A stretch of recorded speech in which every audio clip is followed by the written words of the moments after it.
We start off with the latest on the fast approaching debt ceiling deadline. Republicans are proposing a bill to extend the deadline, which includes major spending cuts. Democrats say the bill would slash funding for programs like Meals on Wheels and even veterans' health benefits.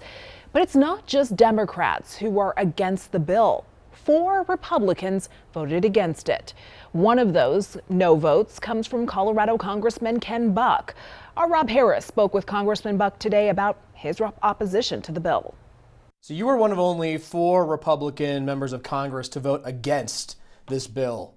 Tell us why. Yeah, because the Democrat budget, if you project out 10 years, brought us to $58 trillion of debt, which is absolutely absurd. The Republican plan brought us to $53 trillion of debt, which is almost as absurd as the $58 trillion.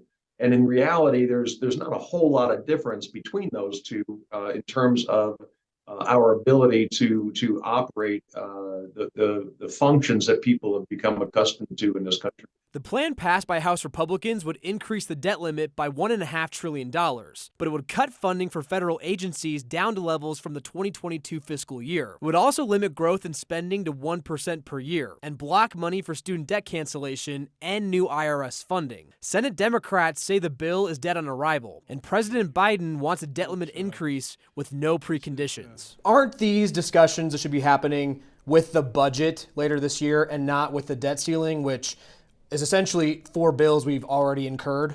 So there's a relationship between spending and debt. The more we spend, the more debt we have. And the only leverage point that Kevin McCarthy and the Republican conference have for dealing with the out of control spending that's going on right now in Washington, D.C. is the debt limit. You know, I think that both sides have to give, and we have to find a way to control our spending. I don't think we're going to default. I think we're going to come to a compromise. We're not that far apart, honestly, on the compromise. Let's say in 2025, Donald Trump or another Republican wins the election, is in the White House.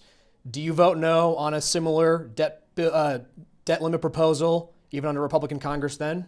Yeah, I voted no when Donald Trump was president during his 4 years before.